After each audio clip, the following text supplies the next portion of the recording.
शिव अजन्मा हैं, अविनाशी हैं और अनंत हैं। वे चेतना अथवा प्राणवायु के रूप में सृष्टि के कण कण में मौजूद हैं। शिवलिंग उसी अनंत शिव स्वरूपी चेतना का साकार स्वरूप है।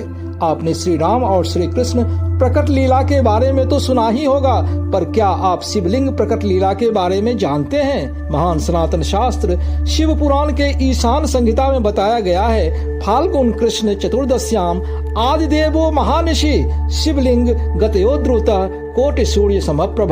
अर्थात फाल्गुन मास के कृष्ण पक्ष के चतुर्दशी तिथि को आदिदेव महादेव आधी रात को करोड़ों सूर्य के प्रकाश के समान प्रकाशित ज्योतिर्पुंज शिवलिंग के रूप में प्रकट हुए। यहाँ मध्य रात्रि का घनघोर अंधेरा शिव स्वरूप और ज्योतिर्पुंज शक्ति स्वरूप है, और इसी शिव और शक्ति के महामिलन की रात्रि को शिवरात्रि के रूप में मनाया जाता है।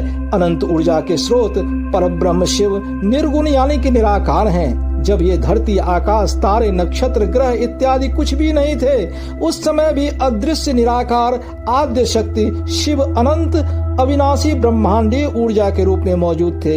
यही अनंत ऊर्जा जो कहीं नहीं है और हर जगह विद्यमान है, वास्तविक अर्थों में शिव है। शिव का अर्थ ही होता है जो विद्यमान न हो, यानी कि जो है ही नहीं, means the thing that does not exist. पौराणिक कथाओं के अनुसार सृष्टि निर्माता ब्रह्मा जी और सृष्टि पालनकर्ता विष्णु जी के बीच श्रेष्ठता को लेकर हुए विवाद का समाधान करने के लिए परब्रह्म शिव ने एक अलौकिक विशाल अग्नि स्तंभ का स्वरूप धारण किया और फिर ब्रह्मा जी और विष्णु जी से उस अग्नि स्तंभ का पहला और अंतिम छोर ढूंढने को कहा, और जो भी इसमें पहले सफल होते वही श्रेष्ठ कहलाते।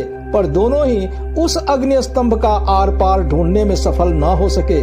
फिर उन्होंने उनसे विनती की कि आप संसार में पूजने योग्य स्तंभ अथवा लिंग के रूप में प्रकट हों, जिससे कि भक्तगण उनका पूजन कर सके। कहते हैं तभी शिव शिवलिंग के रूप में प्रकट हुए। यही उस परब्रह्म शिव का साकार स्वरूप है। आज का विज्ञान भी गाहे बगाहे शिव स्वरूपी ऊर्जा की उपस्थिति को मानता है। ऐसी ऊर्जा जिसका न तो आदि है और न ही अंत, जो हर जगह है और कहीं नहीं, और यही तो शिव है जो सृष्टि के कण कण में ऊर्जा के रूप में विद्यमान है। ऐसी ऊर्जा अथवा एनर्जी के बारे में आज का विज्ञान मानता है कि energy can neither be created nor destroyed, it can only be transformed, means it can only change it's forms. अर्थात ऊर्जा को न तो उत्पन्न किया जा सकता है, न ही उसका विनाश हो सकता है। हाँ, ऊर्जा का स्वरूप अवश्य ही बदला जा सकता है। इस प्रकार शिवलिंग उसी अनंत दिव्य ऊर्जा का प्रवाह स्थल है। हर हर महादेव, जय जय शिव शंकर।